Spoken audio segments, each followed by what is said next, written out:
LeBron James. Cavs have lost 6 out of 8. We're not better than last year from a personnel standpoint. We're a top-heavy team.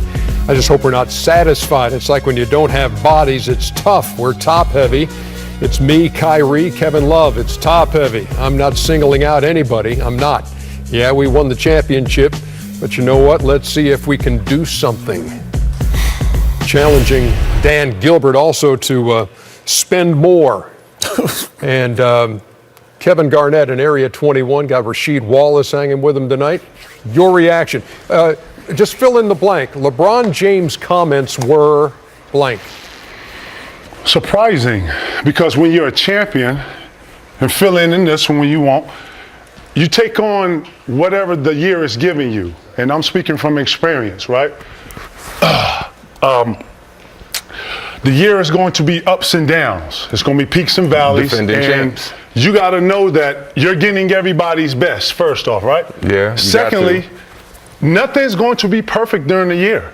You're going to go through ups and downs, and through those peaks and valleys is what you learn about your teammates, what you learn about yourself, what you learn about everybody around you, the organization, everybody. Well, what they're going through is the same thing. Last year, okay, they were on the way to winning the championship. Right. So a lot of the baskets, a lot of the things they were able to get away with from the front office all the way down to the floor. Right. But now you're defending champion. So now you are under that microscope just a little bit more. It's focused in a little bit more on you. You're expected to win. We're expecting you to do this. We're expecting you to do that all the way from the front office all the way down to the floor. And on top of that, I want to add on, when champions go through stuff like this, we deal with it in the locker room. We're not talking to the media about anything other than wins. Right. New age, social media. I'm giving perspective here, and that's what I'm saying. We teaching here. True. So with that, you deal with it each other, because you know who's going to get us out of this?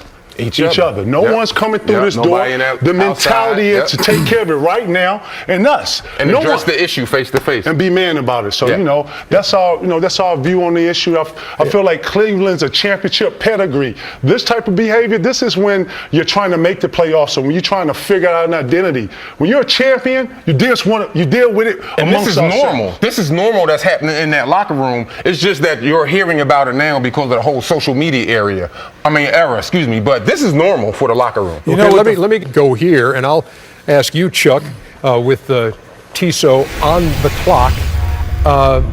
Same kind of question I asked KG. LeBron James' comments were blank. Inappropriate, whiny, all the above. The Cleveland Cavaliers, they have given him everything he wanted. They have the highest payroll in NBA history. He wanted J.R. Smith last summer. They paid him. He wanted Shumpert last summer. They bought in Kyle Korver. He's the best player in the world. Does he want all the good players? He don't want to compete? He is an amazing player. But this notion, they're the defending champs. And for him to be trying to hold anything over Dan Gilbert's head, and I love all these wild punk-ass reporters on television who's afraid to call LeBron. LeBron's a great player and a great guy.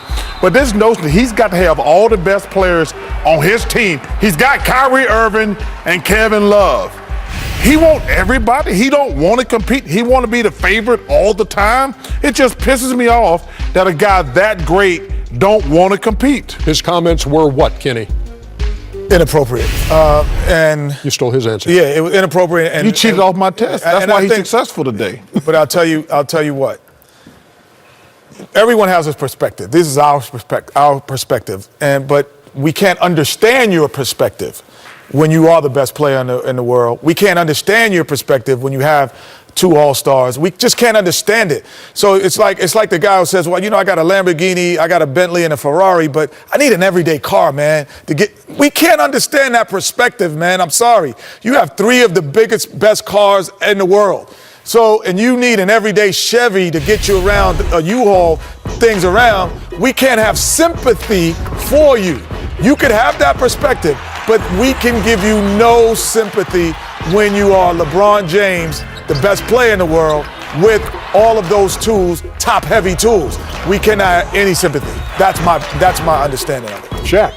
His comments were inappropriate, but Chuck, don't ever say LeBron doesn't want to compete. Does he need all the good players on this team to win? Yes.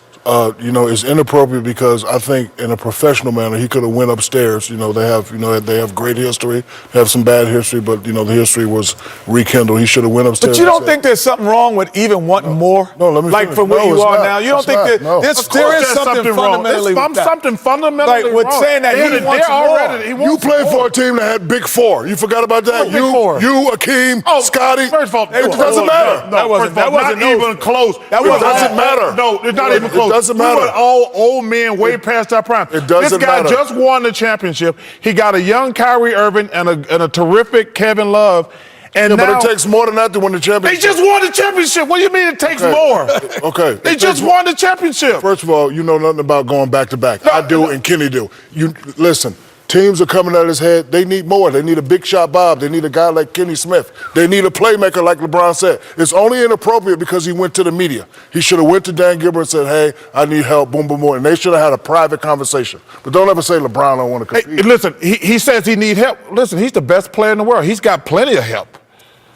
Why don't he But take doesn't he's looking at, don't you think, looking at Golden State and saying, boy, they added Kevin Durant. But That's none of his business, Ernie. I know, but don't you think You want to be the GM for every team in the league now? I'm just saying, don't you think that provides his view of where Cleveland is and their chances Cleveland's of repeating? done everything. Ernie, they got the highest payroll in the league. They don't have any tradable parts. I'm just trying to say why No, LeBron might he be doesn't looking have at the that right. as saying, No, Kenny, go ahead. he says, we're not as good and they're better than they were. He doesn't have that right because what Kevin Durant did was not ordinary.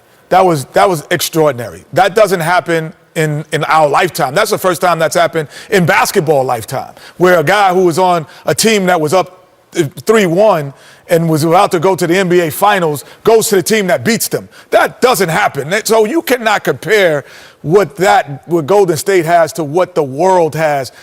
LeBron James, regardless, is the best player in the world, the most difficult player to guard at this stage of his career. But he has a we right cannot have any sympathy for you. And we can't understand your Let me perspective. say one thing. That's too. all. looking for your We're not saying Ernie, it's right or for your wrong. Let me tell you something, Ernie. But when you announce it to the media, you are looking for. First of all, we don't even know what's going to happen in the finals. But if LeBron James is able to beat the Golden State Warriors or the San Antonio Spurs, his legacy is going to grow through the roof. But this notion, listen, the Cleveland Cavaliers have the highest payroll in the NBA. I'm granting you that. I understand that. But Ernie, Ernie, this ain't like a 7-Eleven. You can just go in and buy anything. They're trying to make trades. They got lucky getting Kyle Korver. Like, Kyle Korver's a good player. They gave up Mike Dunleavy, who wasn't even playing. But they say, like, you can just say, hey, let me go get this player here, there. They got the highest payroll in the league. They paying $40, $50 million in luxury. If they were under the cap, he might have a point. But when you're the highest paid team in the NBA, by far, you don't have a leg to stand on when you make that comment. Now, you could say, we need to make our young guys who are here, we need to get them ready quicker and figure out a way, because you have no movable income and movable parts because you are the highest paid team. You did everything that you could do. You spent the most. And that's why I said he should have had that conversation with Dan Gilbert instead of going to the media. Okay. And that's the I only agree problem with we that. have with it, Shaq. No, you're saying he don't want to compete. Do he want to have the best player? Yeah, he want to have the best player. We all want the best players, but he's the defending NBA champion. And they they act need like better they don't players. have a chance. They And they have need a chance. be- He's and the they need best better player in the players. world. That's okay, and they need better players. Let's switch